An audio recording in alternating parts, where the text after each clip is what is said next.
Bonjour tout le monde, bienvenue dans cette nouvelle matinée consacrée à politique et écologie politique, avec deux moments. Le premier moment s'intitulant « Écologiser les institutions du savoir et de la politique ». Alors, en découvrant ce titre, j'ai pensé que la question c'était « Est-ce que Bruno Latour a réussi à écologiser Sciences Po et les élites françaises de la politique ?» Mais en découvrant que les archives étaient dans une autre session, j'ai compris que ce n'était pas la question.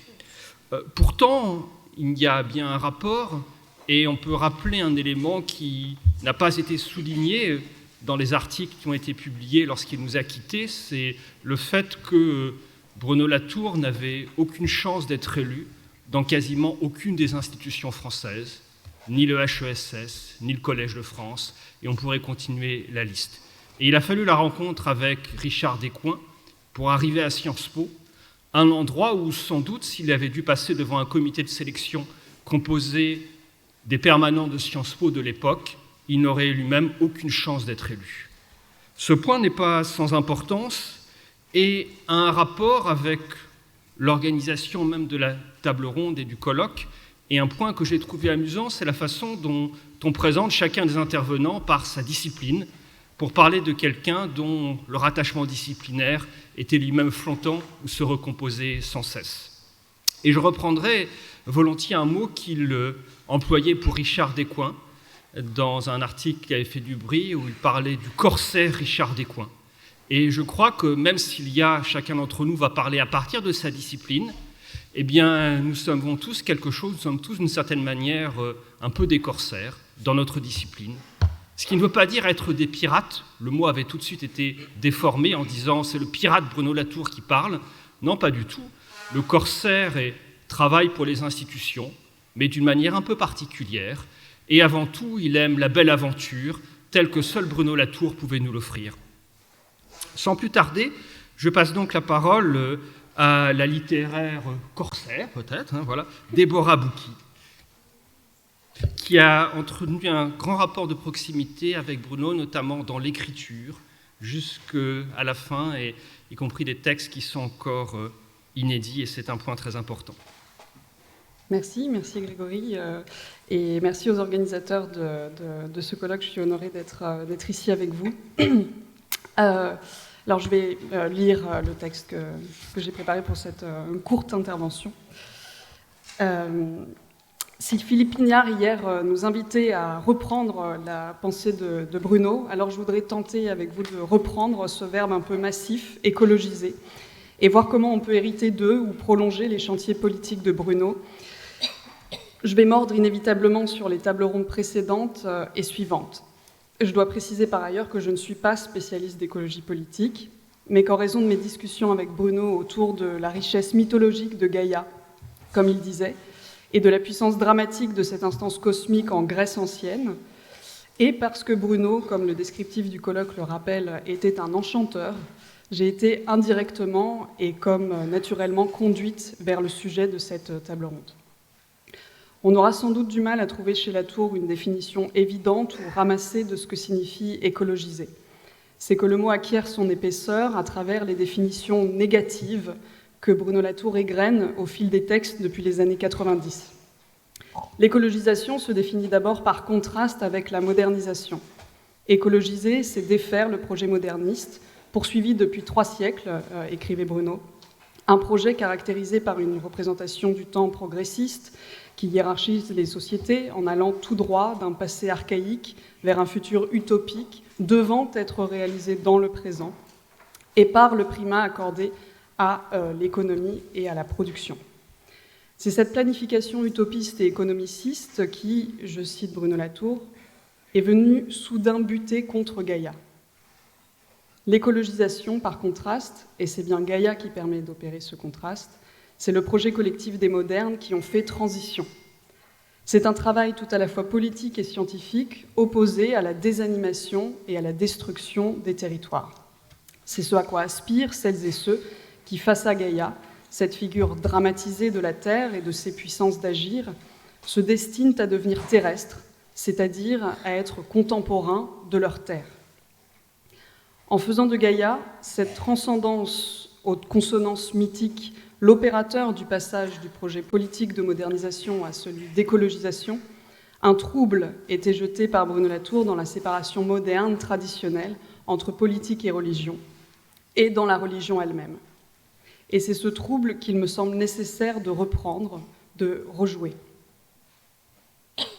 À la fin de l'essai Face à Gaïa, publié en 2015, en particulier dans la conférence Gouverner les territoires en lutte, Bruno Latour raconte son étonnement à la lecture de l'encyclique Laudato Si du pape François, publiée en 2015, donc la même année que Face à Gaïa. Il y explique que le pape fait de la terre une mère et une sœur, et qu'au-delà des bons sentiments que suscitent de tels noms de parenté, le discours du pape témoigne d'une forme de reconnaissance à l'égard d'une instance suprahumaine autre que Dieu, la terre. Bruno Latour décèle dans le discours chrétien une ouverture. En reconnaissant une terre avec majuscule à côté de Dieu, le discours du pape fait coexister plusieurs instances suprahumaines. Il va donc à l'encontre de ce qui serait au fondement même des religions monothéistes. Bruno voit même dans le discours du pape l'éventualité que s'opère, à l'aune du souci de préservation de l'instance extra-chrétienne qu'est la terre, un rapprochement entre polythéisme et monothéisme. Mais par-delà la possibilité d'une écoute mutuelle entre des religions prises dans les plis d'une même terre, c'est le projet de paix dont parlait hier Émilie en fait, ce que Bruno Latour remarque, c'est que le pape, tout en distinguant entre la terre et Dieu, fait de la préservation de la terre le moteur d'un nouveau discours politique de gauche.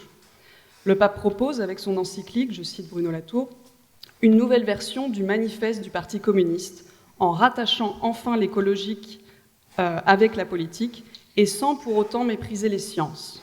Fin de citation. Cette phrase condense, selon moi, l'agenda politique que s'est donné Bruno Latour dans ses derniers chantiers, et dont témoigne le mémo sur la nouvelle classe écologique, coécrit en 2022 avec Nikolai Schulz, ici présent à cette table ronde. Que peut-on comprendre dans la phrase que je viens de citer ? Dans un premier temps, que faire de l'écologie politique, ce n'est pas inventer de toutes pièces une nouvelle politique, mais c'est rattacher l'écologique aux institutions politiques existantes, à l'instar du pape qui recycle, pour ainsi dire, dans son encyclique, la tradition du Parti communiste.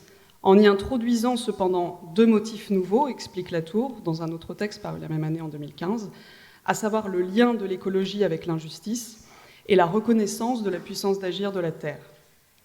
Il faut comprendre, dans un second temps, que l'écologisation des institutions politiques ne peut se faire que par l'intégration des savoirs produits par les institutions scientifiques, seul moyen de connaître les limites des ressources terrestres. Alexandra Arène a montré, je crois hier, que Bruno Latour expérimentait toujours ce qu'il théorisait. Et je crois que le militantisme vers lequel il allait de plus en plus faisait partie de telles expériences empiriques. Elle lui permettait de développer sa philosophie d'écologie politique. La question qui animait ses derniers travaux n'était plus seulement comment aider les modernes à devenir terrestres ou comment transformer les affects pour se rendre sensibles à la Terre, mais comment intégrer l'écologie au cœur même des structures politiques existantes. Comment faire de l'écologie le levier d'un nouveau grand mouvement social porté par les partis de gauche en France.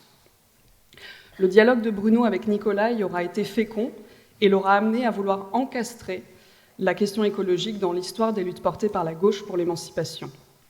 Il fallait pour cela comprendre la sociologie des territoires contemporains, décrire des classes géosociales. Bruno Latour le faisait en tenant compte de l'histoire plus longue des effets socio-historiques du système de production tel que les décrivait Bruno Karsanti. On rappelait hier que Latour a repris et détourné, il faut le dire, la notion de classe pivot qu'employait Karsanti à partir de sa lecture de Norbert Elias. Enchasser l'écologique dans le politique ne signifie donc pas qu'il suffirait simplement d'ajouter la question écologique à l'agenda des préoccupations politiques existantes. Si pour Bruno Latour, il était possible, voire souhaitable, de subsumer l'écologie sous le socialisme, et j'entends socialisme au sens large ici, c'est à condition de transformer le cadre socialiste traditionnel, de tenir compte non pas seulement de la question de la production, mais de la reproduction, comme il l'écrit dans le mémo avec Nicolai, c'est-à-dire du renouvellement des ressources nécessaires à la production que les savoirs scientifiques permettent de mesurer. Il faudrait parler, à mon sens, avec Émile Yach, plutôt que de reproduction, de génération, c'est-à-dire du renouvellement des conditions de subsistance du monde. Mais on voit bien l'intérêt rhétorique du couple production-reproduction dans le mémo. C'est sur ce déplacement que Philippe Pignard a tiré l'attention dans sa lettre diplomatique, il l'a évoqué hier, publiée dans la revue Terrestre, à ses amis marxistes, assez révoltés, il faut le dire, par le mémo. Il faut poursuivre, à mon avis, la discussion, en particulier avec les éco-marxistes, ce que Bruno Latour n'a pas eu le temps de faire, qui interroge eux aussi, mais à partir d'une relecture écologiste de Marx, le cadre productiviste traditionnel. Et à partir aussi de la perspective écoféministe, je pense à la généalogie de la modernité que propose justement Émilie dans son livre sur la génération, qui invite à une déséconomisation du monde et à penser, comme Bruno Latour, la question écologique à l'aune d'une transformation cosmologique. Alors que pour les écosocialistes et les marxistes, l'écologie reste pensée à l'intérieur du cadre moderne. Et on a eu beaucoup de discussions sur ce sujet. Qu'on me permette un détour par le théâtre de cette société extra-européenne qu'est la Grèce ancienne, puisqu'on a rappelé hier l'importance du théâtre dans l'activité philosophique de Bruno, et puisque la naissance de la tragédie de Nietzsche a été une des lectures qui aura fait entrer Bruno en philosophie. Dans les spectacles tragiques du 5e siècle avant notre ère, la terre de l'espace théâtral était activée par le contact dionysiaque du pied des acteurs danseurs sur le sol. Cette terre de jeu était progressivement performée et divinisée par la parole poético-musicale. Apparaissait devant le public d'Athènes Gaïa, la puissance cosmique terrestre à l'origine du monde. S'opérait du même coup un déplacement du pouvoir de Zeus céleste dans l'espace chtonien. Gaïa devenait le pivot autour duquel se réagençait un ordre cosmopolitique. Elle était figurée dans sa puissance nomothétique, comme disent les anthropologues. Elle devenait l'entité sur laquelle reposent la justice et les lois en dernière instance. De cette terre-mère était ainsi réaffirmée, durant des spectacles organisés par la cité, la primauté et la puissance, l'antécédence non seulement sur les humains, mais sur les êtres invisibles qu'elle a engendrés. Le poète Échille, en particulier, aimait à rappeler que de Gaïa dépendait la naissance de Zeus lui-même, le roi des dieux.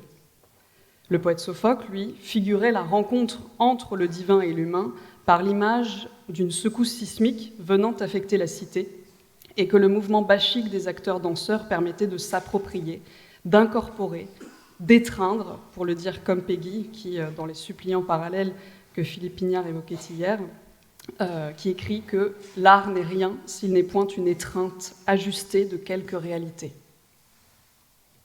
Comme dans le théâtre grec, l'événement qu'est l'apparition de Gaïa, décrit et rejoué par Bruno Latour dans son théâtre philosophique après Isabelle Stengers, génère dans la cosmologie moderne une secousse, poussant les collectifs à se ressaisir pour, comme dit Karsanti dans son commentaire de Face à Gaïa, formuler leur conception de ce qui est juste.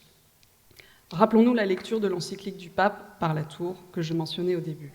L'aiguillon de la terre, nouvelle écharde dans la chair, déclenché dans la cantilène religieuse l'ère du discours politique. C'est ce stimulant de la géopathie, d'une sensibilité de type religieuse à la terre, qu'il convient d'inoculer peut-être aux institutions, de façon homéopathique, afin d'éviter de désanimer la politique, comme dit Latour, et d'inhiber les effets mortifères de la sécularisation. Écologiser, ce n'est pas, je cite Latour, ajouter une couche de mœurs et de règlements. Cela reviendrait à saupoudrer, fin de la citation, cela reviendrait à saupoudrer les institutions politiques de couleur verte. On peut aussi entendre sous le verbe écologiser cette palpitation dionysiaque, ce désir mêlé d'inquiétude, cette ligne de basse religieuse, cette aspiration à la justice que Latour s'efforçait dans ses textes de figurer, celle à même d'activer les mouvements de politisation et dont témoignent avec évidence les formes d'organisation autres qu'institutionnelles, l'ensemble des soulèvements de la terre. C'est là que ce que les modernes ont appelé art, et j'ai bientôt fini, ont un rôle à jouer, et au-delà des arts au sens restreint, les dispositifs esthétiques ou spectaculaires en général, et même certains dispositifs discursifs comme les textes philosophiques ou anthropologiques, non parce qu'ils devraient transmettre un message politique, des contenus informationnels ou des faits scientifiques liés à la mutation climatique, mais parce qu'ils peuvent figurer, ou figurent déjà, en abrégé, dans l'ici et maintenant d'une performance ou du temps de la lecture, le drame d'une Terre en mouvement, d'une Terre avec minuscule qui devient Terre avec majuscule, en donnant à voir, par exemple, la prolifération des êtres invisibles qui la composent et en nous mettant en relation avec de tels êtres. Parce qu'ils peuvent, ces arts, autrement dit encore, rejouer et étreindre l'événement de la secousse sismique de Gaïa faisant trembler le sol et avec lui l'ensemble des institutions du savoir et de la politique. Je vous remercie.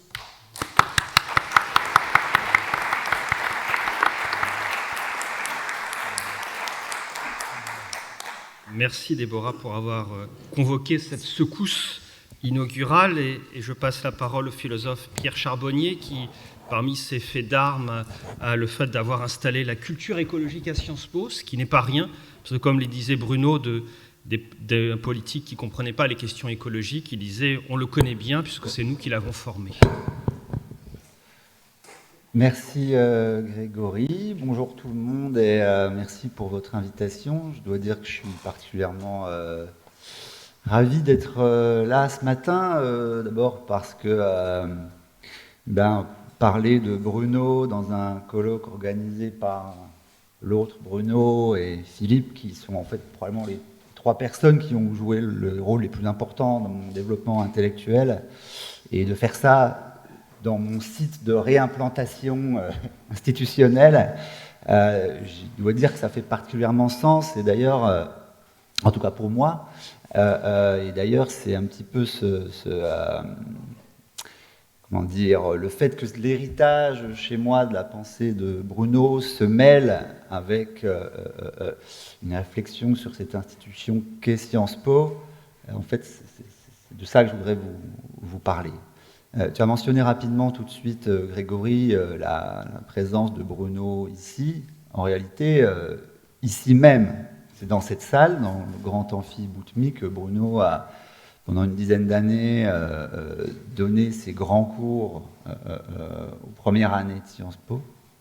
Et je rencontre encore régulièrement d'anciens étudiants qui me disent, quasiment à chaque fois, on n'a pas tout compris, mais ça a changé notre vie. Et comme tu l'as aussi rappelé, depuis quelques années, c'est à mon tour de venir dans cette salle chaque année. Il n'y a pas que moi, hein, mais en tout cas dans cette salle, c'est moi.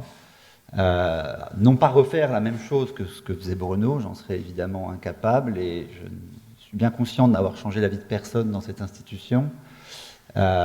Mais j'essaye de faire ce qu'il m'avait demandé de faire. Vas-y, toi, toi qui parles plus spontanément la langue commune des sciences sociales, des sciences politiques, essaye de faire passer le message, peut-être dans une forme différente. Et donc, le mois prochain, le mois de janvier, je serai à nouveau là, devant la totalité des étudiants de première année du campus de Paris de Sciences Po, pour essayer de leur faire comprendre et percevoir le caractère structurant, pivotal de l'impératif écologique et climatique dans la pensée politique et dans l'histoire. Alors,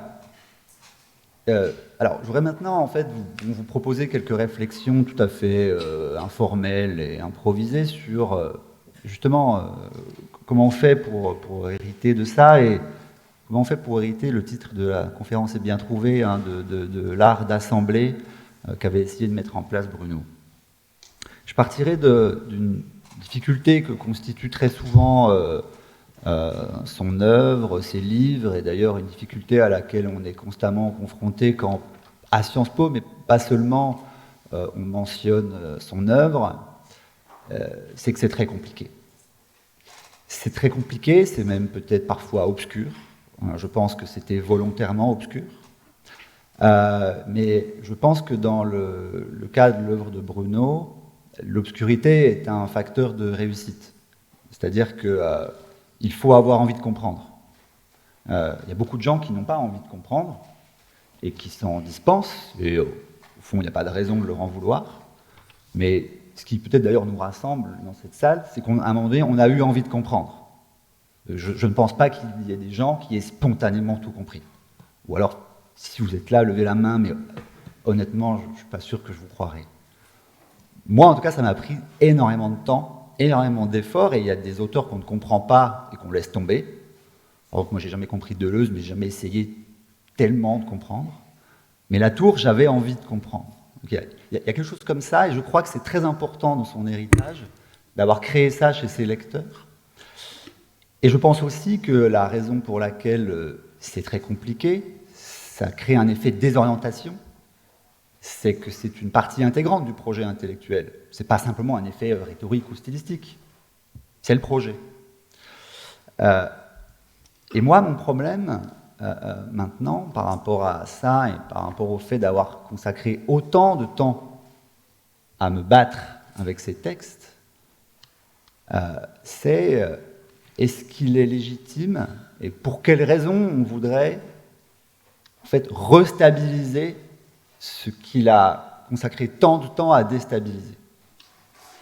Je vais vous dire tout de suite ce que je pensais dire à la fin, parce que ça fera plus de sens. Je pense que la période dans laquelle on se trouve aujourd'hui, période historique dans laquelle on se trouve, rend à nouveau nécessaire des savoirs plus stabilisés, plus directs, où le lien entre les hypothèses fondamentales, les éléments méthodologiques, les conséquences politiques est plus clair, plus transparent.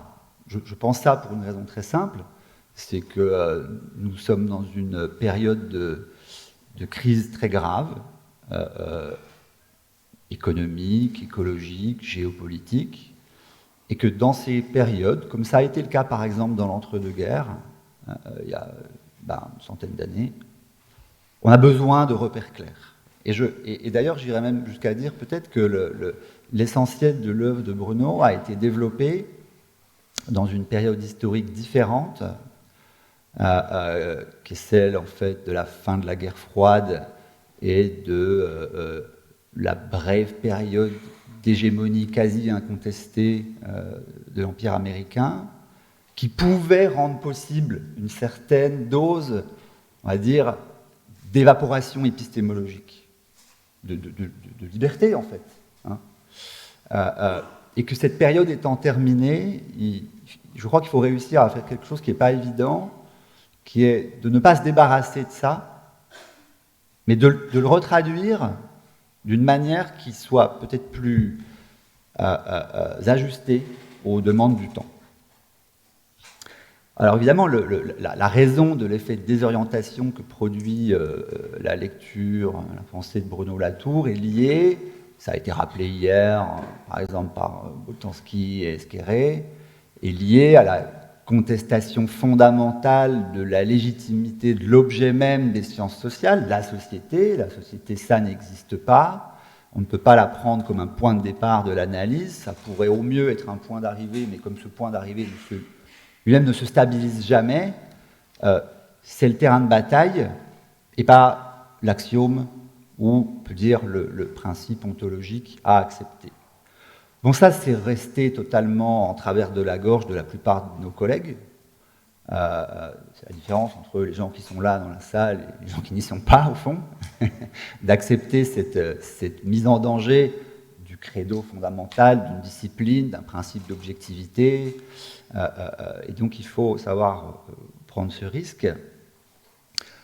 Dire que la transparence de l'objet société était nécessaire à une opération d'enquête scientifique qui elle-même participait, disons, d'une fausse conscience de l'histoire sociale et politique, c'était une opération très forte et une opération en fait, qui effectivement ne pouvait pas être menée sans une certaine dose de provocation, de subversion. Et c'est ce qu'il avait d'abord, au tout début de sa vie intellectuelle, appelé irréduction.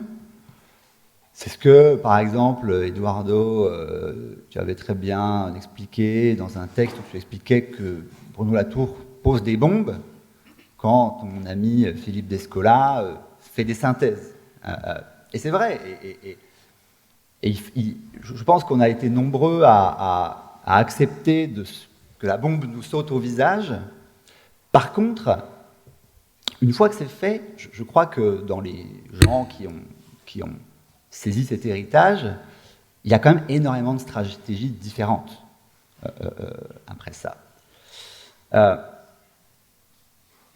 Et au fond, la question c'est, est-ce que si, comme c'est mon cas, on décide en fait de remettre de l'ordre, de remettre de la stabilité, est-ce qu'on trahit ce qu'a fait Bruno Latour, ou est-ce qu'on lui donne un prolongement productif, comme je le suggérais tout à l'heure, ajusté aux demandes du temps? Et donc, c'était un petit peu en creux ce que m'avait dit Bruno quand il m'avait dit vas-y, va à Sciences Po, parce que s'il y a bien un endroit où, et je le vois chaque jour, je vous le garantis, on ne peut pas accepter de laisser les choses un état d'anarchie à la fois épistémologique et institutionnelle, c'est bien ici. La spécificité de cette institution, sa quasi-endogamie avec l'État, le fait que nous formions des gens qui, pour une partie d'entre eux, se destinent à organiser des entreprises, des institutions publiques, etc., ça crée un effet quand même de décalage qui n'est pas anecdotique. Et d'ailleurs, moi-même, dans mon parcours, le moment de contact avec l'œuvre de Bruno Latour a été très spécial. C'est-à-dire, moi, j'ai été formé dans les classes prépa, à l'école normale supérieure, j'ai passé l'agrégation de philosophie. Vraiment, c'est la norme académique française dans son expression la plus pure, avec une dose de promotion républicaine, etc. Aujourd'hui, 20 ans plus tard, je me retrouve ici, et entre les deux, il y a eu le moment de subversion, avec vous, avec Bruno, mais aussi avec vous, Philippe, Eduardo, quelques autres. Puis il y a eu le sas de décompression à l'EHESS, avec toi, Bruno, qui faisait un peu l'intermédiaire. Et qu'est-ce que ça veut dire? Ce que ça peut vouloir dire, en fait, de faire une sorte de mouvement dialectique, de retour à l'establishment, en quelque sorte, après être passé par la lessiveuse subversive de la pensée de Latour. Donc, bon, dans ma démarche, je vous ai déjà dit, il y a les cours que nous faisons ici, il y a toute une série de jeunes chercheurs et chercheuses qui sont arrivés à Sciences Po dans le cadre du programme que Bruno avait lancé dans les dernières années de sa vie. Et puis, il y a aussi ce que j'essaie de faire en tant que chercheur. On pourrait dire, de manière un peu ironique, qu'à chaque fois que j'écris un livre, c'est pour redire ce qu'avait dit Bruno dans ses livres, d'une manière scolaire, en fait. Je pourrais même dire d'une manière normale. Quand j'avais écrit il y a quelques années Abondance et liberté, sans que je le sache vraiment, mais d'ailleurs lui-même me l'avait fait remarquer, j'avais juste écrit une version scolastique de Nous n'avons jamais été modernes. Quand j'ai écrit, il y a quelques semaines, publié L'écologie de guerre, c'est une version scolastique normale dans les canons de l'académie de Face à Gaïa. Le livre sur lequel je suis en train de travailler, c'est une nouvelle version scolastique, scolaire, assagie du mémo sur la classe écologique. Et puis je suis presque sûr que ce sera le cas des suivants aussi. Donc c'est lié à cette volonté, je pense, de tirer profit de la subversion sous des formes plus classiques, sous la pression d'une vie institutionnelle et académique qui est celle que nous avons ici, et sous la pression aussi, je crois, de ce que je vous disais tout à l'heure, du fait que les temps ont changé, très profondément. D'ailleurs, je repensais hier, l'un des intervenants d'hier m'a fait penser à ça en mentionnant la première version du plan américain de lutte contre le changement climatique, qui n'a pas été votée parce qu'elle était trop ambitieuse, qui s'appelait « Build Back Better », reconstruire en mieux. L'expression était formidablement bien trouvée, elle a été trouvée par des gens qui, je le sais, n'ont jamais lu Latour, et n'ont pas tellement d'intérêt pour ça. Mais c'est très latourien, au fond, comme expression. On fait tout péter, et on a tout fait péter, mais maintenant, il faut reconstruire en mieux. des infrastructures, des chaînes de légitimité scientifique, des chaînes démocratiques, bien entendu, mais j'insiste sur les infrastructures, sur les aspects matériels, sur quel socle en fait physique, technologique on va revivre, un socle qui pourrait produire l'effet de cohésion, de mise en ordre qu'avait produit celui de la haute modernité d'après-guerre, et qui a fini par épuiser son potentiel à la fois socialisateur sous le coup de ces crises endogènes, mais aussi bien sûr sous le coup de la crise écologique et climatique exogène. Et ça pourrait être, ce sur quoi je m'arrête, puisqu'apparemment c'est le moment de s'arrêter, de repenser à l'héritage de Bruno Latour dans le contexte de reconstruire mieux les sciences sociales, les infrastructures et aussi peut-être les institutions universitaires. Et c'est le genre de choses à laquelle j'aimerais pouvoir contribuer avec vous. Merci.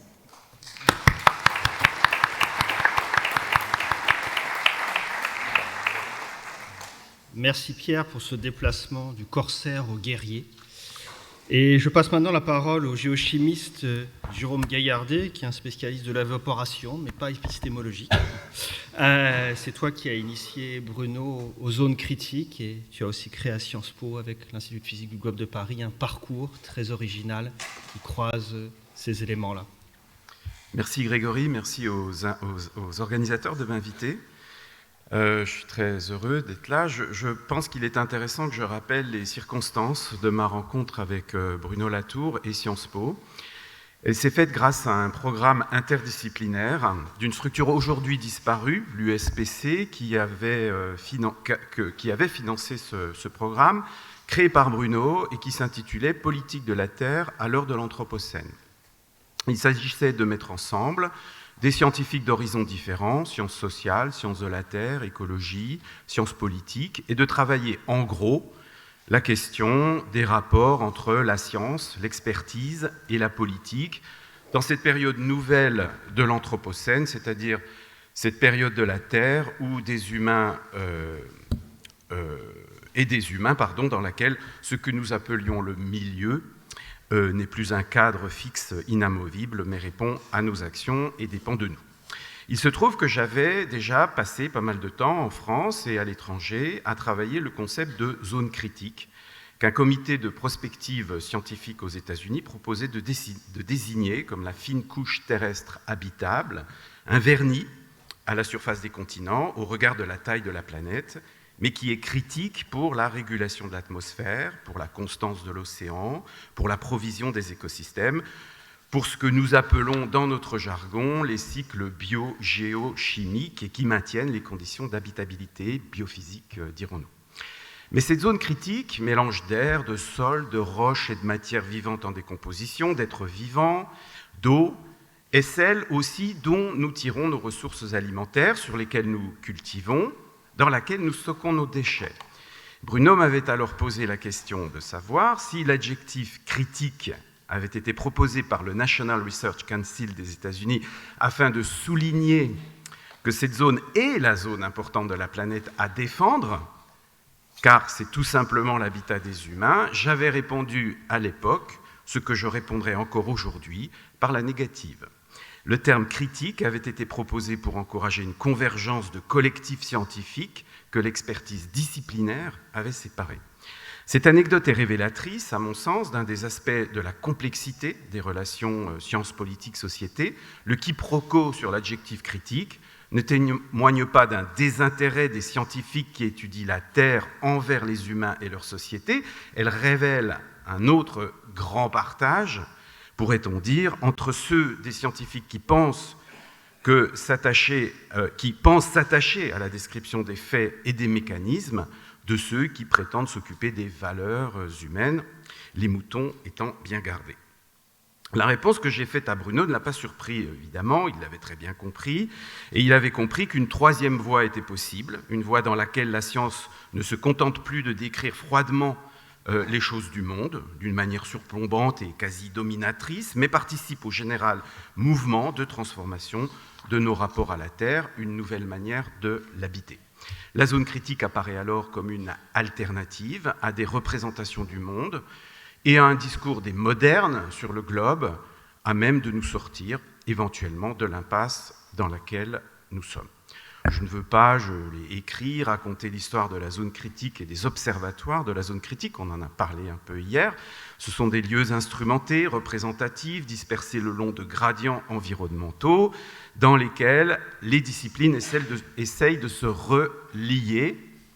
Mais ce qui est intéressant de comprendre dans cette aventure scientifique, c'est la prise de conscience par les scientifiques de la Terre eux-mêmes que les disciplines sont trop déconnectées, que l'approche holistique est entravée par la compartimentation des sciences et des expertises, et qu'il est grand temps de travailler les interstices. Par exemple, de réconcilier les résultats de la science du laboratoire avec des observations naturalistes, de faire atterrir la physique, comme nous l'a très bien dit hier Pablo.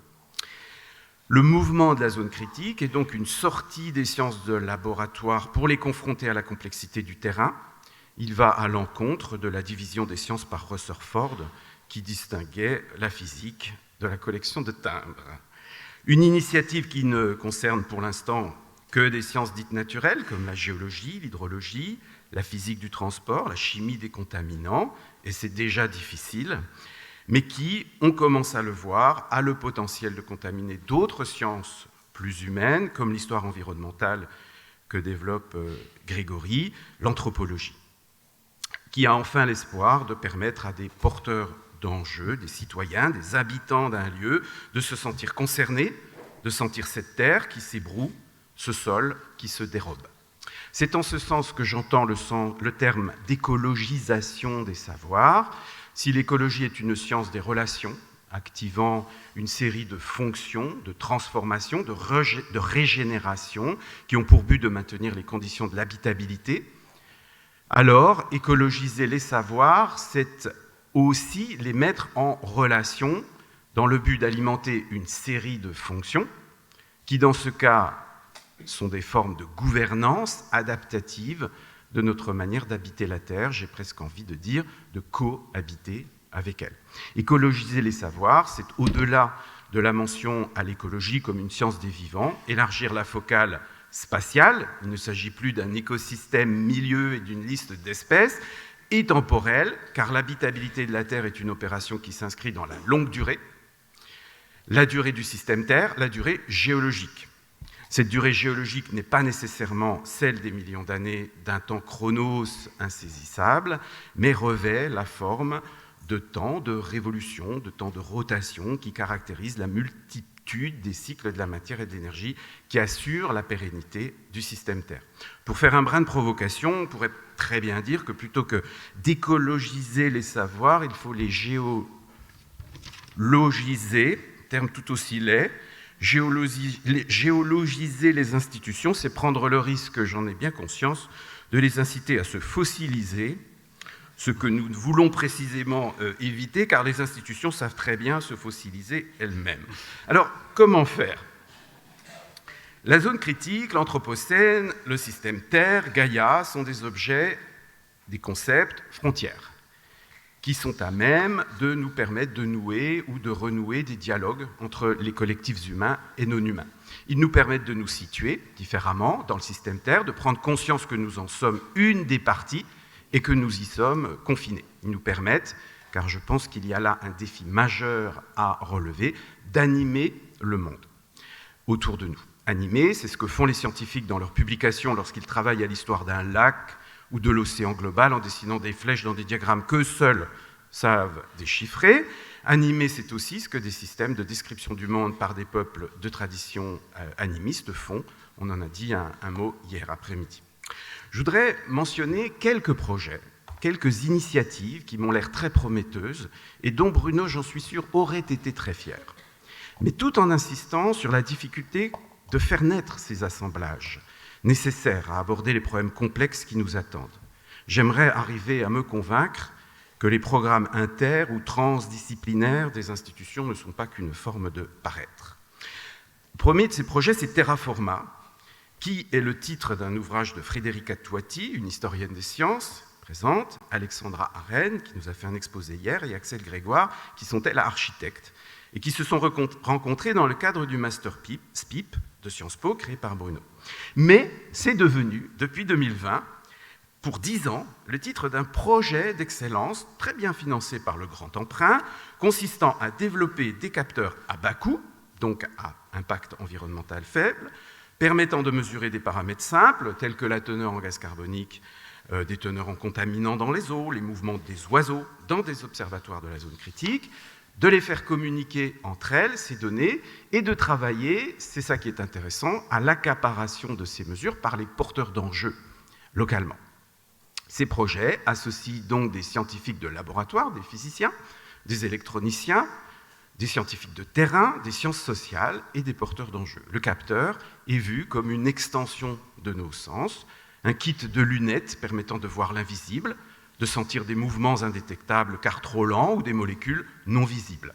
Terraforma est une sorte de géoscope permettant non pas de regarder les satellites de Jupiter comme l'avait fait Galilée, mais la Terre et ses mouvements que nos sens ne détectent pas.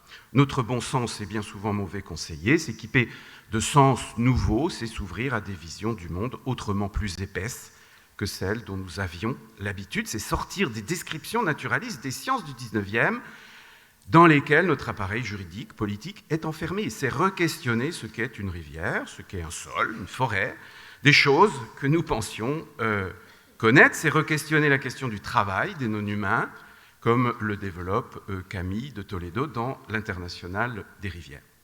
Dans le cadre d'un autre projet qui s'appelle Transform, qui est également un très ambitieux programme d'équipement prioritaire et de recherche, c'est son petit nom, qui, nous l'espérons, sera financé à la hauteur de ses ambitions et qui est co-dirigé par Frédéric Catuati, Étienne Rodari et Wolfgang Kramer, des scientifiques, experts de savoirs divers et des acteurs du territoire, ont pour projet de développer dans des lieux spécifiques, très situés, des laboratoires d'habitabilité terrestre.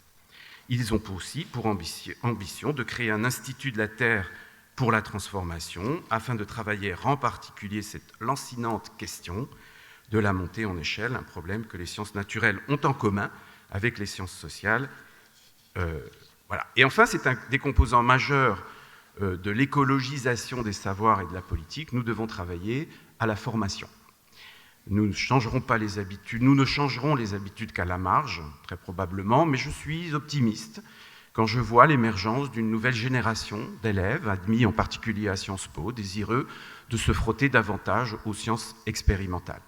Cela aurait sans doute beaucoup amusé Bruno, qu'il n'y a pas plus tard que 2 jours, dans ses murs, j'enseignais l'utilisation des isotopes du zinc dans les eaux de la Seine pour en connaître l'origine et identifier les processus qui affectent ce métal devenu cher et précieux et qui malgré tout recouvre les toits de la ville lumière. Il faut rendre hommage ici au travail de nos collègues, Nicolas Benvenu et Éric Gaillère pour le cycle de licence, Charlotte Alperne et Giacomo Parinello pour le master Gouvernance des transitions écologiques dans les villes de Sciences Po, ou bien encore Astrid Teignère pour la formation académique commune, qui, dans l'esprit de ce que Bruno a tenté de faire, ont créé ces hybridations dans les cursus de Sciences Po. Je peux témoigner de la joie que j'ai à y enseigner, à m'y investir devant des élèves incroyablement lucides et motivés, et cela donne de l'espoir. Mais il faut aller plus loin encore, je pense. Il nous faut abolir, et la tâche est immense, la compartimentation des disciplines que l'école enseigne.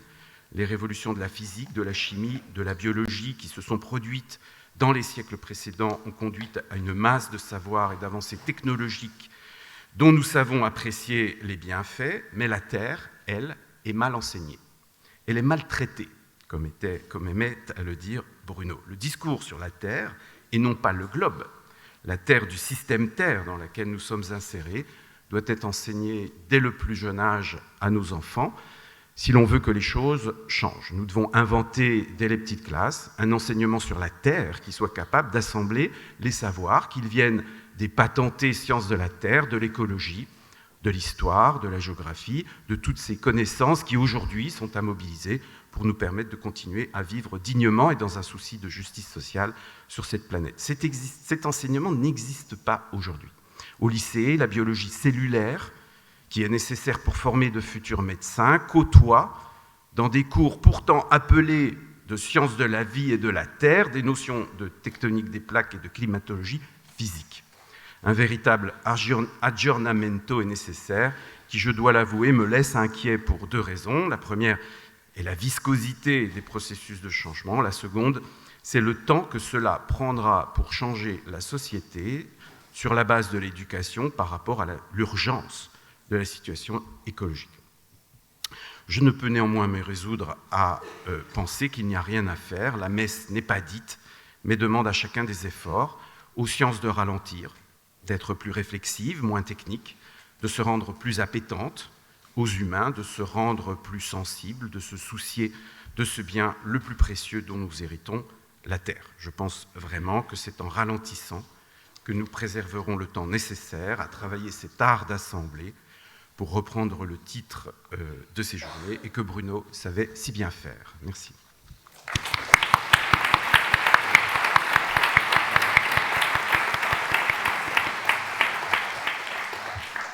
Merci beaucoup, Jérôme, pour à la fois cette vision et ces propositions. Et d'ailleurs, on peut remarquer qu'il y avait quelque chose qui était important pour Bruno, dont on discutait souvent ensemble, qui était l'absence ou la disparition de la géographie, qui aurait dû jouer ce rôle et qui ne le jouait pas. Et d'ailleurs, dans certains projets du temps de Richard Descoings, il voulait créer une grande chaire de géographie ici, une géographie pour la Terre. Et c'était aussi un élément de discussion, rôle que peut-être sans doute la géographie n'est plus capable de jouer depuis qu'elle est devenue une science de l'espace. Et il faut rappeler qu'il n'y a pas plus de géographie au Collège de France non plus depuis 1976, ni à Sciences Po depuis très longtemps. Je passe la parole maintenant à Delphine Gardet, parce que dans cette discussion, il y a un élément très important qui était au cœur du dialogue que vous aviez ensemble avec Bruno, qui est la question du genre, et qu'il faut absolument maintenant introduire. Alors, il va falloir vous bouger. Oui, oh bah oui, tout à fait, absolument. On est, voilà. Merci. Mais vraiment, on n'a rien contre les rapports de force. Non, en l'occurrence, il ne faut pas discriminer bien les choses. Non, et pardon, le Boutimi est très mal fichu.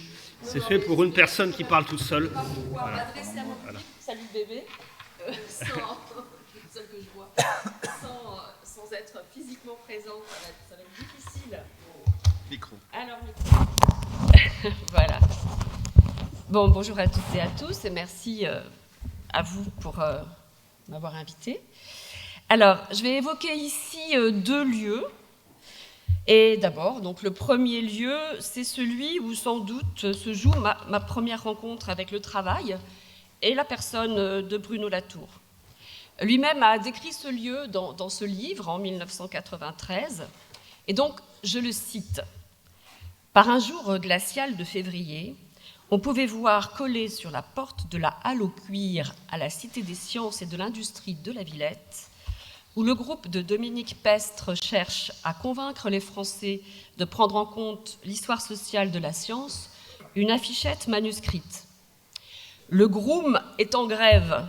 Pour l'amour de Dieu, fermez la porte. » Ainsi débute une intrigue sociotechnique publiée donc dans la Clé de Berlin, qui prend place, je cite Bruno, à 10 mètres du boulevard périphérique. Et il répète « au grand nord de Paris », de l'autre côté du périphérique, en banlieue, point d'exclamation. La lectrice que j'étais, historienne donc des femmes du genre et des techniques, est alors en passe de vivre à la Villette, dans ce groupe, une révolution copernicienne. Je suis donc le texte de Bruno et entreaperçois ces idées neuves, insolites, dépliées avec sel, délégation aux non-humains, prescription imposée à l'humain par les non-humains, répartition des compétences, anthropomorphisme, amour des charnières, évocation des grooms de chair et des rouages artefactuels. Et puis, changement de focale. Bruno se demande comment on arrive à ce lieu reculé, la halle au cuir dont le plan figure ici dans ce même livre. Excusez-moi, je tourne mes pages. Il écrit « Ces gens n'arrivent devant la porte que s'ils ont trouvé des cartes et uniquement s'il existe des routes. Et naturellement, ne se mettront en demeure de déchiffrer les cartes et de se salir les pieds et de pousser la porte que s'ils sont convaincus que le groupe de Dominique Pestre vaut le détour. C'est peut-être la seule chose qui soit facile à remplir, conclut-il. Singulier, le lieu l'est en effet à plus d'un titre. La halle au cuir est le dernier vestige de l'ancien complexe de la Villette, qui vit entre 1867 et 1974, ça c'est parce que je suis à Genève, un site de 55 hectares, un vaste espace industriel, le nœud d'un réseau complexe de navigation fluviale et ferroviaire. Là, aux portes de Paris, assurant son ravitaillement en viande, Bruno sait que le cuir de la halle vient de la vache, mais qui le sait encore? La transformation sur place de la viande, la conservation, les magasins frigorifiques, la salaison et autres guinguettes populaires. Le territoire relève davantage des Large Technical Systems à la Hughes qu'à la Latour, d'ailleurs. Aujourd'hui, ils sont reconvertis en parcs urbains depuis longtemps, en cités pour la science et les techniques, ce qui justifiait notre présence là-bas, et le territoire a été profondément transformé. Nous sommes toujours rue de la Clôture, mais les grands moulins de Pantin, longtemps à l'abandon, sont devenus un complexe de bureaux pour BNP Paribas.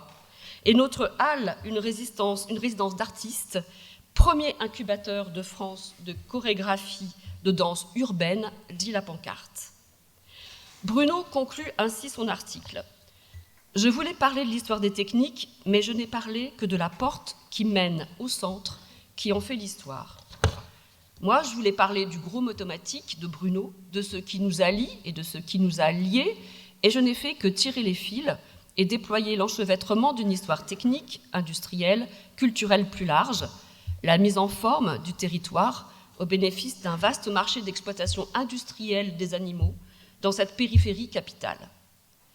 Et bien sûr, la carte du territoire a changé, elle aussi. Je salue d'ailleurs l'exposition Bêtes et Hommes à la Grande Halle de la Villette de Vinciane. Et je me plais donc à imaginer l'amusement de Bruno si aujourd'hui il devait descendre à la gare RER Ella Fitzgerald ou à la station de métro de tram Delphine Seyrig pour aller à la halle au cuir. Que la toponymie se fasse féministe, que la mémoire des femmes soit inscrite dans l'urbain, signe que les non-humains, qu'ont longtemps été les femmes dans une modernité plus que tardive, ont finalement accédé à l'humanité est quelque chose dont je ne peux que me réjouir. Mais peut-être faudrait-il penser à une toponymie étendue à d'autres vivants. Prendre acte, par exemple, qu'il y a eu ici, enfin là-bas, loin d'ici, une gare, Paris-Bestiaux, et imaginer une topo politique post-carnassière, post-prédatrice. Les révolutionnaires français ont longtemps débattu de l'humanité des sourds-muets, des juifs et des noirs. Et l'abbé Grégoire est l'un des rares qui ait défendu à la Convention cette présomption d'humanité pour les uns et pour les autres, revendiquant pour eux le statut de sujet de droit, leur intégration dans la communauté des semblables, comme dirait Achille Mbembe, et concrètement parlant, dans la République des Frères. Le deuxième lieu que je voudrais évoquer, actualité oblige, et que j'ai en commun avec certaines des lignes explorées par Bruno Latour, est le Parlement. L'idée est la chose, mais surtout la chose. Loin des visions désincarnées de certaines traditions, j'ai proposé de rendre compte des dimensions matérielles, sociales, juridiques et techniques par lesquelles l'Assemblée prend forme depuis la Révolution française et finalement se poursuit. Il s'agissait de qualifier ces investissements de forme, l'ensemble de ce qu'il a fallu mettre en ordre, procédures, rituels, équipements, locaux, personnels, pour faire vivre une idée aussi incertaine et fragile que celle d'une assemblée populaire, délibérative et souveraine. Proposer donc une anthropologie symétrique d'une institution et pointer la localité là où ne cesse de s'énoncer l'universel. Rappeler la violence et l'exclusion et leur sédimentation en nature, c'est-à-dire en droit, en procédure, en pierre et en bâtiment. Ce qu'il faut pour qu'une assemblée tienne, qu'elle vive sur le mode du « cela va de soi », relève d'un inventaire à la Latour. Au-delà de l'ordre parlementaire comme ordre de la séance, en effet, il faut réguler la violence des échanges, il convient de sanctuariser par cercle concentrique tout un territoire. De la police de la salle des séances à la régulation du port et de l'usage des armes, j'aurais pu vous montrer les photos de la salle d'escrime de l'Assemblée nationale en 1907, relève donc tout en dernier ressort est élément instituant de l'espace parlementaire. Car l'Assemblée est bien une institution particulière. comprise dans l'institution étatique, mais distincte, écrit le juriste italien, par ailleurs fasciste, Romano Santi. Et, entre guillemets, il convient pour qu'elle demeure distincte, qu'elle ne soit pas absorbée dans l'institution supérieure. Savons-nous que la volonté de soutenir la souveraineté de la Chambre des députés s'est logée jusque dans l'installation en 1898 d'une usine de production électrique au Palais Bourbon, plutôt que de recourir au risque d'un raccordement auprès d'une compagnie extérieure et non contrôlable. Il faut un événement tel que celui qui se déroule aujourd'hui en Corée du Sud pour prendre la mesure de ce que signifie concrètement préserver la souveraineté d'une assemblée. La loi martiale, le régime de l'exception, consiste précisément à s'émanciper du pouvoir législatif. Cela consiste donc à s'emparer du bâtiment, bloquer son accès, poser des scellés et déployer une force lourdement armée. Là est déjà l'atteinte. Et les députés et le peuple sud-coréen ne s'y sont pas trompés, se déplaçant en personne, en confrontant la présence réelle et symbolique de leur corps vulnérable, dirait Butler, et exposés, telle l'image de cette députée de l'opposition face au fusil d'assaut, mais coalisés dans l'espace public pour s'opposer à la brutalité matérielle des faits et reconquérir leur possible et fragile existence en tant que corps représentant désincarnés. Les administrateurs de l'Assemblée nationale sous la Seconde République à Paris ne s'y trompent pas quand ils ont recours au vocabulaire du viol pour rendre compte du coup d'État de Louis-Napoléon Bonaparte. L'an 1851, le 2 décembre, nous, questeurs de l'Assemblée nationale, en l'absence de nos collègues Leflot et Baz, arrêtés cette nuit par la force militaire, après l'envahissement de la salle de l'Assemblée et la dispersion violente des représentants qui s'y trouvaient, avons été abordés par un officier supérieur en uniforme qu'on nous a dit être le colonel de l'Espinasse, lequel nous a sommés, pour l'exécution des ordres dont il s'est dit porteur, de faire défendre aux représentants l'entrée du palais. À quoi nous avons répondu que nous ne reconnaissons d'autre autorité dans l'intérieur du palais que celle de l'Assemblée elle-même, sur quoi il nous a déclaré qu'il allait faire exécuter la consigne précitée en usant des moyens mis à disposition par ses supérieurs. Nous lui avons répondu qu'en agissant ainsi, il violait la Constitution et les lois et que nous ne cédions qu'à la force matérielle. De tout quoi, nous avons dressé le présent procès-verbal qui a nécessité notre retraite. Donc signé du questeur de Pana, qui est le seul à ne pas avoir été embarqué à demi nu dans la nuit par les forces de Napoléon. Le ban, la franchise, ce qui protège le territoire des assemblées, qui hérite sans doute d'anciennes protections dont bénéficiaient aussi les universités, c'est ce qui doit être préservé si l'on souhaite maintenir et chérir, tout en redéfinissant leur écologie et leur domesticité, les institutions dialogiques que sont un parlement ou une université. Accepter que les forces de l'ordre pénètrent dans un campus universitaire pour empêcher la tenue d'un débat contradictoire témoigne du franchissement d'une ligne grave au plan matériel et politique. Oui, nos vieux parlements sont conservateurs, mais ils sont fragiles. Devons-nous les sauver? Pouvons-nous les chérir? Car la colonialité se loge aussi au cœur de nos institutions. Qui a été admis en république coloniale dans la communauté des semblables est une question politique d'importance pour hier, comme pour aujourd'hui. Si la Convention accueille en son sein, avec la députation de Saint-Domingue, le premier législateur noir tout juste affranchi de l'histoire occidentale, la même république coloniale bifurque en 1871-75 et ne réitère pas ce geste. Le décret Crémieux accorde la citoyenneté aux juifs algériens, mais maintient arabes, berbères et musulmans dans l'indigénat, c'est-à-dire la subalternité, la sujétion, la non-citoyenneté. Non seulement le non-droit aux droits politiques, mais encore le non-droit aux droits fondamentaux.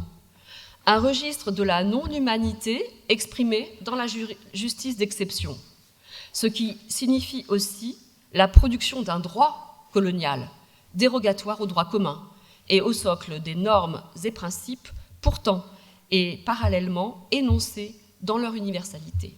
Je vous remercie.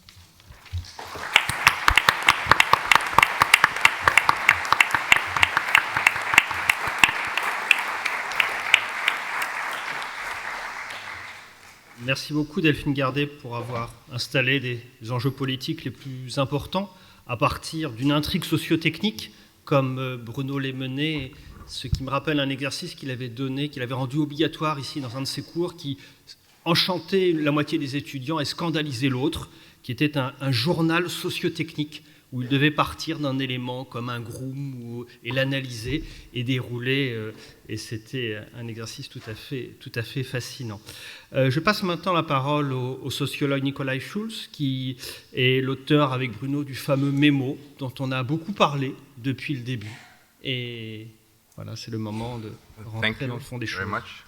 It's always awful to be the last person to speak. Everybody's tired. And on top of it, I speak English, so sorry for that. Do you hear me? Okay, like that.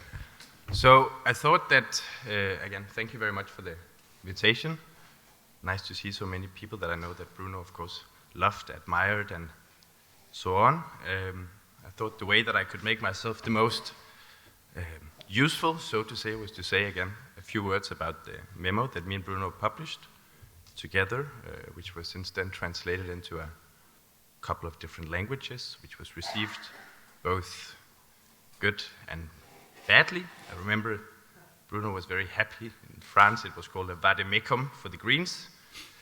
In my own home country of Denmark, it was called, and I quote, a fascist, reactionary, obscurantist self-help book, which I was a little bit more sad about. Nonetheless, what I'm going to do is very banal. I'm simply going to put out three main arguments from the book, present 3 points that I believe somehow marks some of its general aims. Nonetheless, of course, I think it's important to say that there was never only one memo. There was several, in the sense that people probably don't do books together because they agree as much as because they slightly at least disagree. That was certainly the case with me and Bruno, and he would probably also have presented the book differently, underlined other aspects, and so on and so forth. Nonetheless, after having worked for a few years on the hypothesis that Bruno first presented in Ouattara on geosocial classes, the memo was written in the summer 21, in the light of the upcoming French election, which I now understand has become a big mess, but that's another story.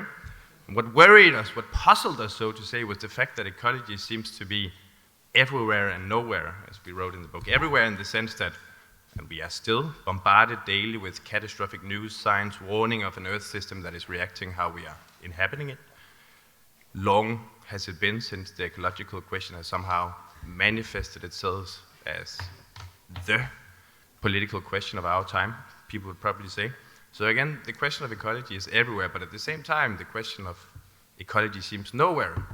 Because every time that the parties that claim to represent this cause is going into election and so on and so forth, they seem struggling to mobilize people politically. So what is, or where does this misalignment between the catastrophe unfolding itself in front of our eyes and the political affects that it somehow manages to foster, where does it come from? This is kind of the question that we tried to address in the book by both attempting to diagnose, again, these political stagnation, so to say, and by trying to indicate pathways towards a stronger political, ecological ideology and, of course, a strong ecological political subject, of course, very naively done. It's a very short book.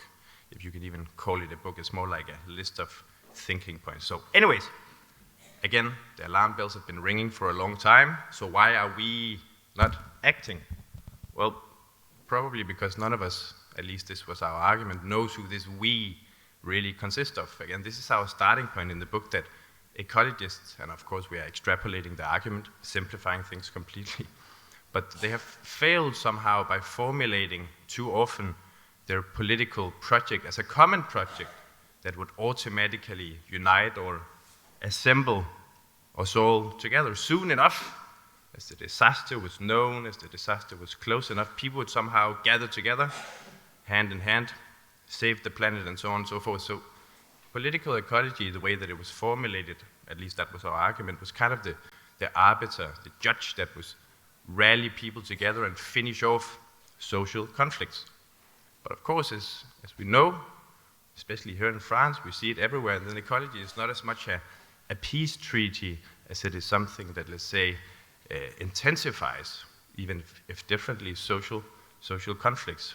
It's more like a battle cry, one might even say. These questions of nature, as Bruno had already pointed out in Politics of Nature and later in Facing Gaia, they don't unite us, they divide us, which is of course a very depressing thing, at least at first hand, but our argument was nonetheless that this is in fact not the Achilles heel or the bad thing necessarily about or for ecology. Instead, we actually suggested that this could be the unfulfilled potential of political ecology, because as social history has shown, people here in this panel know it a lot better than I do, and social conflicts have in fact a far bigger potential for mobilizing people.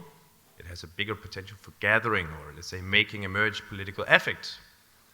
So the problem is not conflict per se as such. The problem, we argued, was instead that the ecologists didn't manage or have not yet managed to identify, articulate, represent the ecological conflicts, and that did not, so to say, taking advantage of them, use them to create an ideological narrative that people can position themselves vis-a-vis, that people can mirror themselves in, that can arouse, hopefully one day, political affects, and that can then in the end galvanize political action. So again, our first, if not argument, then suggestion was that if political ecology was to achieve a sort of consistency, a strength maybe even, it must accept, detect, embrace, define, present its project in terms of conflict, as this could exactly help, let's say, make emerge a clearer understanding of a we, maybe even of a them, as well as provide a course of action, provide a direction of history, a unified narrative maybe even that could somehow incite political mobilization, and again, assemble an ecological political subject. So the question was, of course, what narrative? And this is where people got very angry at us, because one narrative that has been, I would still say, especially useful in delineating social conflicts during the previous centuries, making people ready for political action, and certainly for constructing a sort of ideological consistency, has been the narratives of class and of class struggle, which again, during the previous century, provided, at least in my reading of it, a more or less precise, descriptive, and normative compass that described a particular social and material structure that allowed people to understand the fundamental lines of conflicts of society, where they were placed in relationship to these conflict lines, and again, importantly, what the direction of history, what the direction of political action could be. Marx's analysis, we argued, with a very hesitant Bruno, I might say, is probably the best example hereof, because his way of thinking class was a way to understand how, first of all, collectives reproduced, where in this process people were located, who people's allies, their antagonists were, in what conflicts people were involved, and again, what the horizon of collection action was. But of course, this was our suggestion or our nuanciation. By only thinking in terms of production, one cannot today account for how societies continues to subsist, what collective interests, what conflicts we see emerging, nor in which direction these struggles is or could be leading us collectively. Instead, as in what Bruno called the new climatic regime, we see again that the social, material infrastructure, what Jérôme was speaking about before, is being transformed, making necessary a new description of how societies reproduce, where people stand, and what conflicts that emerges as a consequence. Again, we're realizing, so to say, that society have another material basis than we thought, not based on production, but on the longer list of earthly entities, processes of engendering, as Deborah mentioned, that conditions the human subsistence. And based on this change in materiality, it was our suggestion, our argument, our indication that the contours slowly of a new sort of class interest, a new sort of conflict appears that we both need to develop an understanding of analytically and performatively or normatively need to make emerge, with an essential difference, of course, compared to the old class struggles, because this was not simply, we argued, a struggle to take over the means of production or to find a more just distribution of the fruits that production produces. Instead, what we believed, that we saw the first sketches of, what we argued that we need to make emerge, was an ecological class, as we call it, consisting of those fighting against the very horizon, the very practices, the very system of production, and whose collective interests are instead aimed or turned towards the planet's conditions of habitability. So this was our second argument that I wish to bring forward from the book, that whereas the class struggle of the 19th or the 20th century was organized around the production forces, then our suggestion was that the ecological class struggle of the 21st century was organized around the planet's conditions of habitability, the maintenance of them, the securing of it, a struggle, so to say, between those who wish to expand production practices and those wishing to limit them, exactly due to the destructive ecological consequences. So again, in the same way as socialism defined a people that corresponded to the social question of the 19th century, the whole book, the whole obscurantist self-help book, in a nutshell, was exactly about the possibility, the testing, the probing, the reflection on trying to define, trying to make emerge a people that could somehow match the ecological question. And here, again, our suggestion was a collective, a political subject, united, assembled around its collective struggling against expanding the production practices. And this is where we suggested there was a possibility of a united, or let's say, unified political, ecological telltale, a narrative, and the possibility of a we. However, now we reach the third and final argument from what I believe is at least an important part of the book, then simply identifying, simply positioning oneself along such newly defined lines of conflicts is, of course, never enough. On the contrary, we argued, and I think it still remains an important argument, then political ecologists, the Green parties, activists, and so on and so forth, would do well to remember that the objective interests never really sufficed, was never enough, so to say, to engage people in their struggles, and certainly not if you want to create a class consciousness, no matter how infamous that concept is. Instead, as social history shows, have proven, then you need a whole cultural catalog of images, ideas, imaginaries, visions, aesthetics even, if you want to create political ethics, if you want to construct a strong we, and if you want to unite people in struggle. Of course, this is what Gramsci called the quest for hegemony, understood as the idea that before you can take over political power, you have to fight for at least some kind of cultural power. And here I still believe, to this day, that it would be an understatement to say that the Green parties have had little to offer.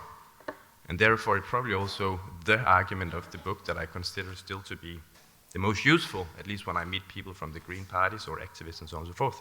Because again, of course, the old ideologies, they might be outdated to a certain degree, they might be impotent, or at least they might find it difficult to rearrange or redefine themselves in the face of the ecological catastrophe. But in turn, the party candidates have a whole cultural catalog of ideas, concepts, values, images that makes their political projects desirable, that touches people. So again, third, final key argument of our book was that another reason that political ecology hasn't really managed to at least succeed or fight successfully, in the political struggles, because they largely neglected the cultural struggle.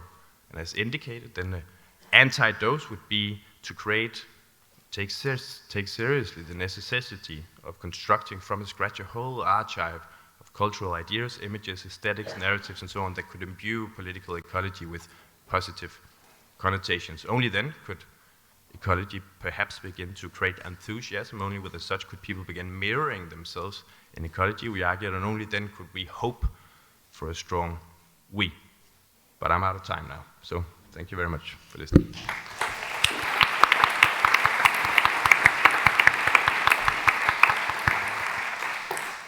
Merci beaucoup, Nicolai. Pour lancer la discussion entre les participants et la salle, peut-être je suggère deux points. Le premier, c'est quels sont les effets politiques d'une épaisseur redonnée au monde par le changement de cosmologie.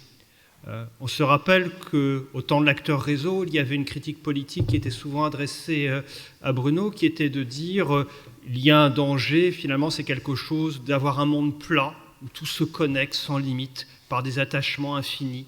Et c'est ce que ce n'est pas un moteur du capitalisme et du libéralisme.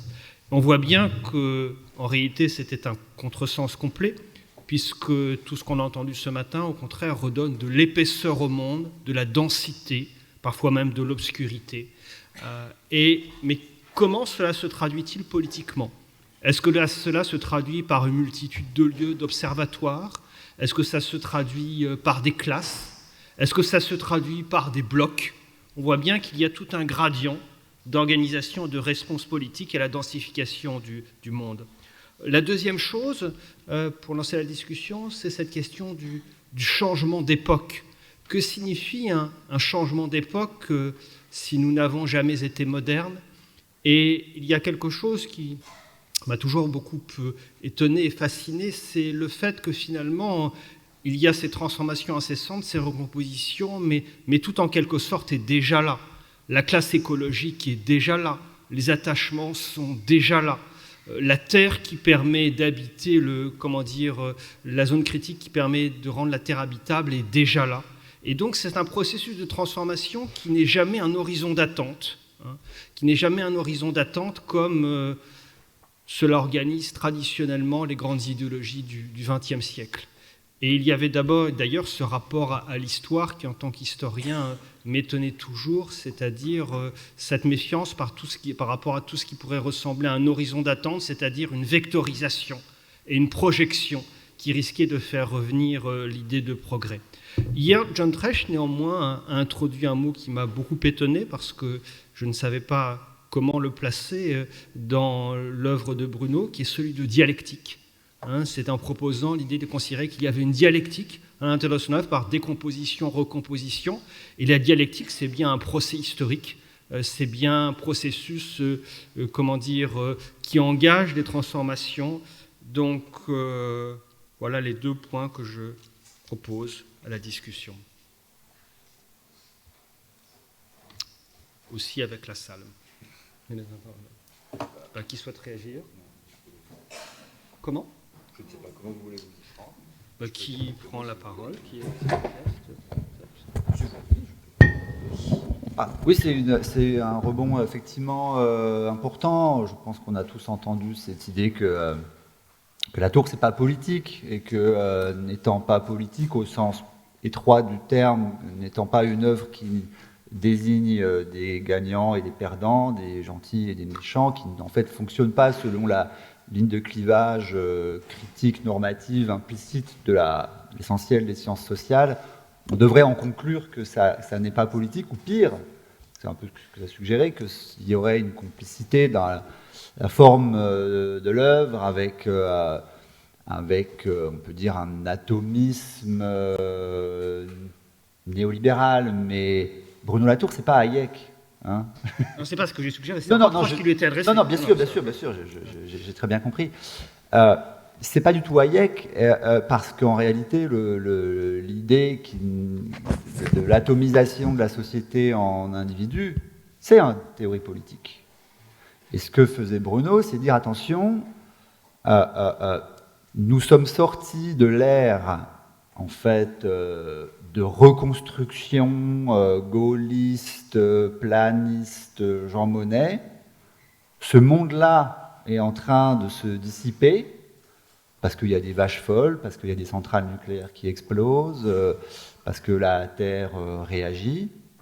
Et donc avant de se précipiter pour savoir où sont les nouvelles lignes de clivage, où sont les nouveaux intérêts, en fait, quelles sont les formes à venir, on peut dire, d'un nouveau référentiel de stabilité, en fait, il faut assumer l'ampleur et les conséquences de cet effondrement, si on peut dire. Je pense que ça a demandé quand même une certaine lucidité d'assumer ça, un certain courage. C'est aussi la raison pour laquelle, me semble-t-il, c'est ce que je disais tout à l'heure, je crois qu'il faut aussi prendre acte du fait que cette période-là elle-même est terminée. que les phénomènes d'ordre géopolitique, institutionnel, l'érosion démocratique, etc., demandent que peut-être nous ressaisissions sous une forme plus stabilisée des lignes d'orientation épistémologiques, normatives, stratégiques. Et d'ailleurs, moi, je crois que dans les dernières années de sa vie, c'est en quelque sorte ce qu'il essayait de faire. Le mémo sur la classe écologique en est la preuve, me semble-t-il. Et donc, à quoi ça pourrait ressembler un monde où un nouveau consensus technologique émerge sur la base des énergies renouvelables, où un nouveau consensus géopolitique émerge sur la base des conséquences de la guerre en Ukraine, qui nous font entrer dans ce que j'ai proposé d'appeler l'écologie de guerre, mais l'écologie de guerre, c'est une idée que j'ai développée quand, au début du mois de mars 2022, Bruno m'a écrit un mail en me disant « T'as vu, on va arrêter d'acheter du gaz russe. Est-ce que tu crois que ça veut dire qu'on va pouvoir se passer des fossiles en général? Si tu écris un truc, dis-le-moi. » Voilà. Bon, ça marchait comme ça. D'ailleurs, ça m'arrive encore régulièrement quand je vois un truc intéressant, de me dire « Ouais, il faut que j'en parle à Bruno. » Et puis, malheureusement, ça n'est plus possible. Donc, pour moi, la réflexion politique qu'on peut avoir à partir de la tour, elle est là. Hein. Il y a des nouvelles chaînes techniques, des nouvelles chaînes de véridiction, des nouvelles chaînes d'assemblage, c'est une connotation différente, mais chaînes d'assemblage, d'intérêt, de mobilisation, dont il va bien falloir trouver un aboutissement, d'ailleurs dans pas trop longtemps. Moi, c'est comme ça que je comprends le legs politique de Bruno. Philippe Pignard. Oui. Merci. Je voudrais d'abord remercier Déborah d'avoir introduit quelqu'un dont on n'avait pas parlé jusqu'à présent, auquel Bruno tenait beaucoup, qui est le pape François, et l'encyclique Laudato Si, où l'exhortation qui ont vraiment beaucoup été d'une importance essentielle pour Bruno, ou l'exhortation qui a suivi quelques mois plus tard, c'est un autre statut théologique, et je ne saurais pas vous dire lequel, que le pape François a publié ensuite, Laudato Deum, dans lequel j'ai eu la surprise quand même de voir qu'un des rares auteurs mis en référence de cette exhortation papale, c'était Donna Haraway. Ça, quand même, il fallait le faire. Et Donna Haraway est un autre personnage qui joue un rôle très important dans la vie de Bruno, dans les échanges. Et ben, on le retrouve comme un des auteurs de référence du pape François dans son exhortation. Je voudrais, mais là je m'adresse aussi à Grégory qui occupe la chaire environnementale qui a été créée au Bernardin.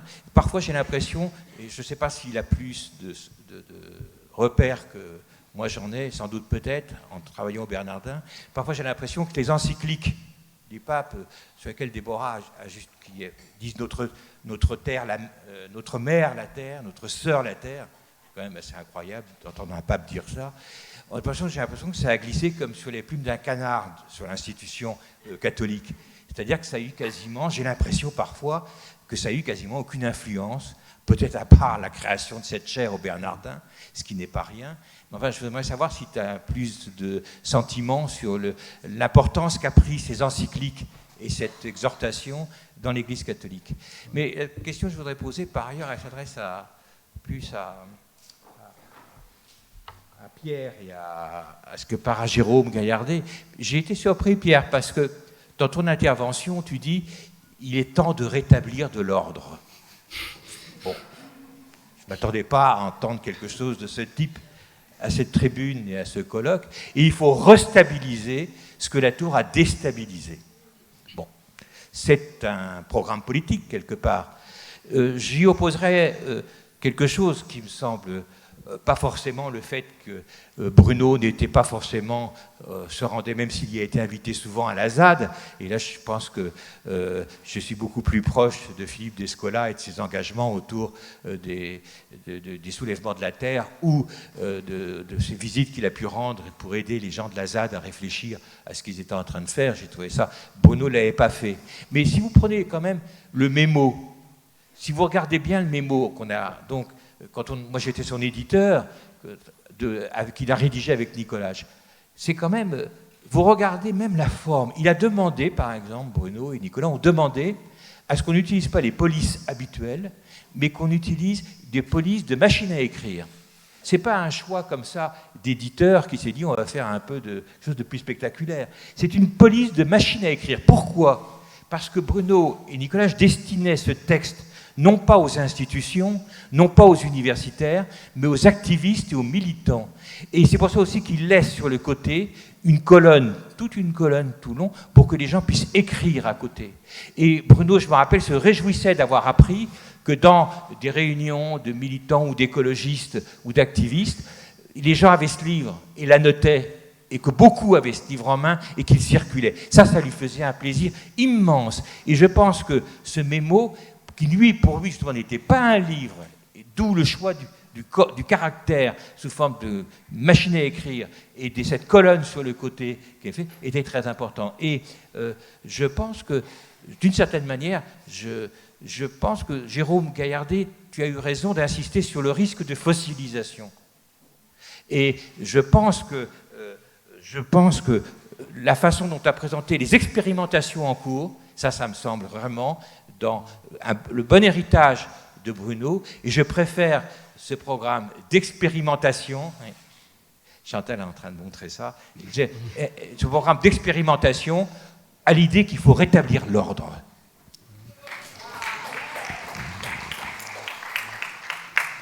Je répondrai, Philippe, à partir de cette question de l'Église qui réunit tout ce que tu viens de dire et tout ce qu'on a discuté.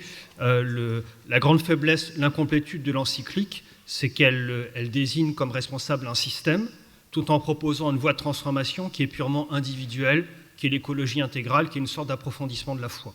Et donc entre les deux, il n'y a aucun chemin de transformation de l'institution qui n'est pas redevable et qui donc, du coup, ne peut pas faire ce que Bruno lui demandait, et qu'il est condamné à redévelopper son insensibilité écologique.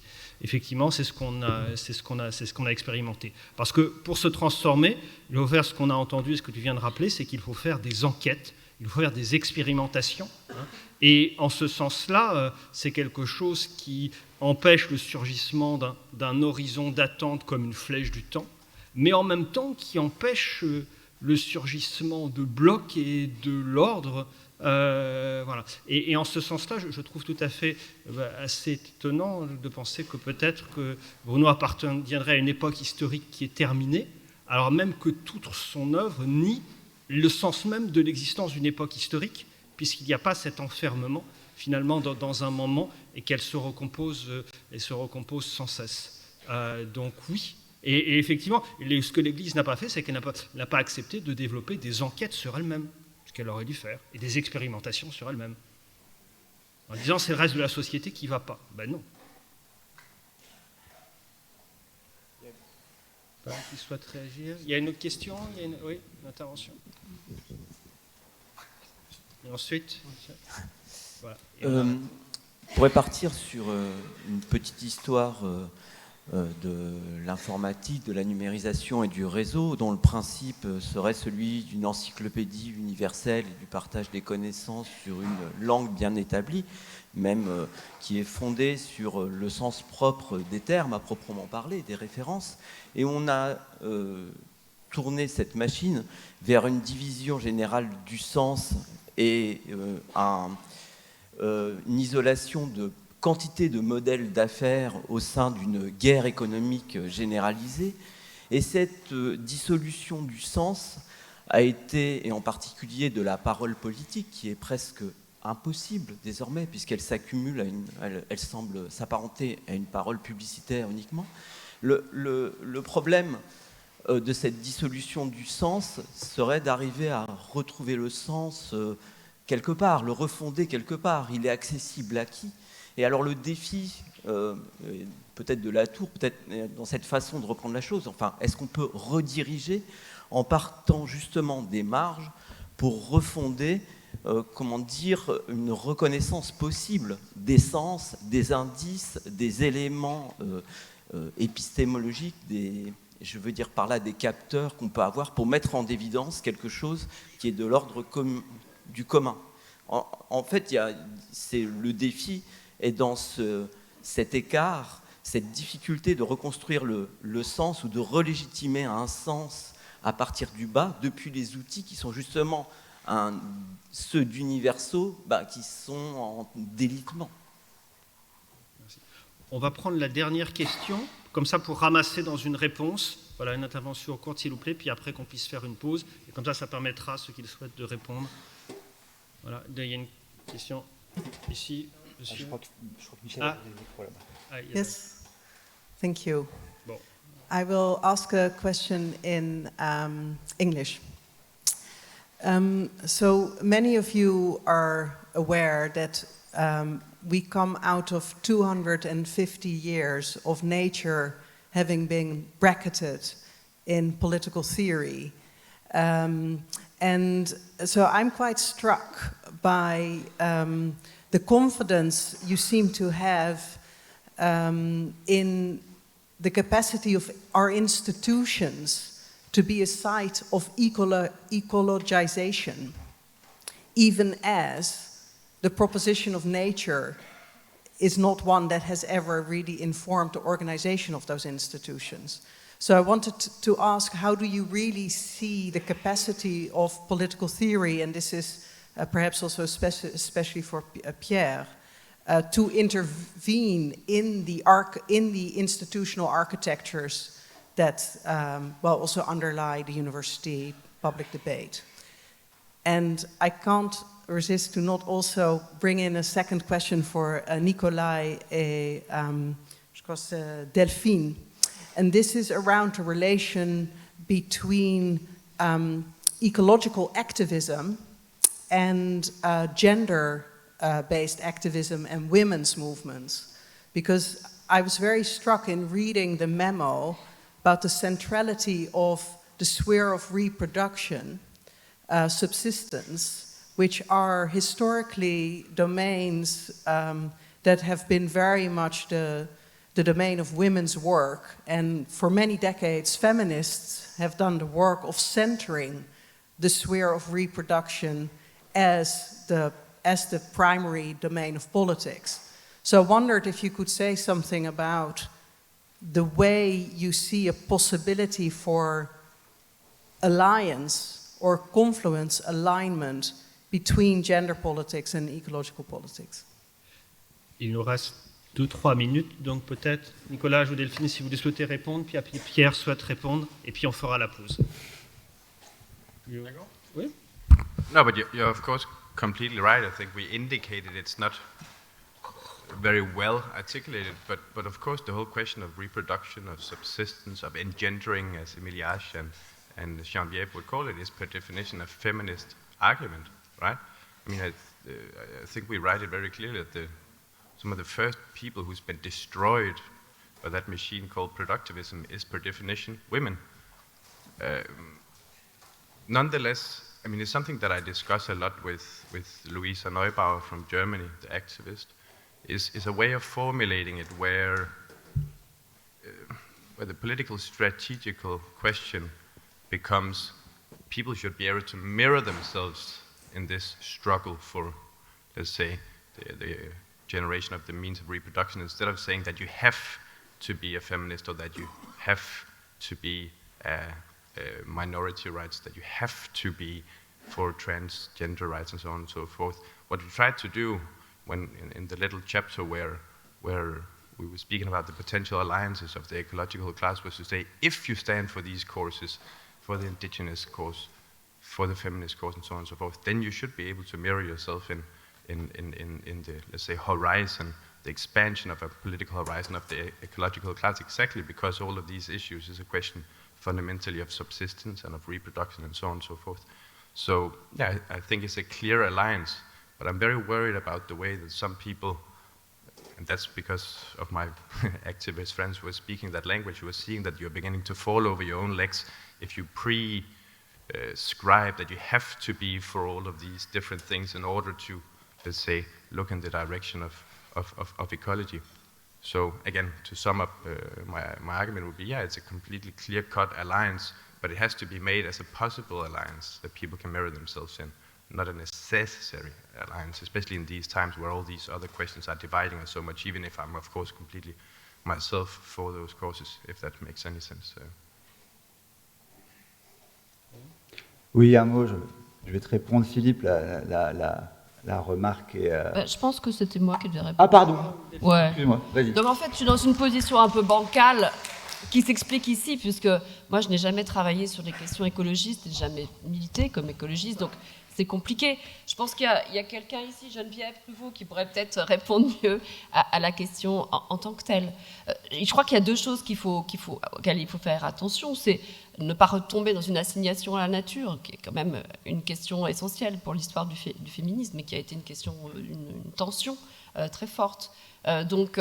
Et aussi, comment ménager un goût pour l'artefactualité, qui est quand même un goût que moi, par exemple, j'ai, et que j'ai aimé, par exemple, aussi chez Haraway, ou chez Latour, ou chez d'autres. C'est quelque chose qui est complexe à agencer avec la redéfinition de monde vivable. En ce sens, l'évolution d'Haraway elle-même, qui était quand même dans une génération très technological fix, enfin, tout à fait technophorique, hein, qui a vraiment été aussi techno-opportuniste, son trajet de prendre et de nous faire rentrer dans le monde sensible de la terre, du compost, de transporter tous ces mondes, peut-être quand même une façon de reconsidérer d'autres l'ont fait beaucoup mieux que ce que je l'énonce ici, et vous le savez, la question de l'engagement féministe sur cette question, sur ces objets. Merci. Pierre, puis on arrête. Oui, donc, pardon. Oui, un petit mot pour te répondre, Philippe. Je pense que, pour dire les choses simplement, ce serait en fait désastreux de vouloir opposer l'expérimentation et l'ordre. Note d'ailleurs que je n'ai pas du tout employé l'expression « rétablir l'ordre ». D'abord parce que l'expérimentation n'est généralement possible que dans des sociétés qui jouissent d'une certaine stabilité institutionnelle. Il n'y a pas de ZAD dans un pays en guerre, hein, enfin, bon, c'est très compliqué. Et réciproquement, la possibilité même qu'une certaine stabilité institutionnelle compatible avec l'impératif climatique se produise est elle-même le produit de certaines expérimentations. Et crois-moi, dans des espaces aussi hétérogènes que des laboratoires d'ingénieurs, des institutions publiques, bien sûr des négociations internationales, il y a une très forte dose d'expérimentation, mais lorsqu'on se confronte ensuite, par exemple, à des étudiants plus jeunes, nous, ce qu'ils nous demandent, c'est peut-être d'expérimenter à un certain point, mais qu'à un moment donné, on en sorte. Ça n'est pas une fin en soi. Et alors là, je ne veux pas du tout me prononcer au nom de Bruno, parce que c'est plus du tout la question. Mais il y a vraiment une nécessité absolument impérative qu'à nouveau, nous puissions build back better, reconstruire en mieux, que tiennent des chaînes d'institutions, de techniques, de savoir, qui puissent soutenir l'existence et la subsistance de 7 milliards de personnes, ou si on raisonne à l'échelle domestique, 70 millions, sans que la pression sur les milieux, sur la zone critique ne soit trop forte. Et ça, ça résulte de certains goûts pour l'expérimentation, mais d'une expérimentation qui doit aboutir. Merci. On se retrouve à 11h et un nombreux sujets de discussion pendant la pause.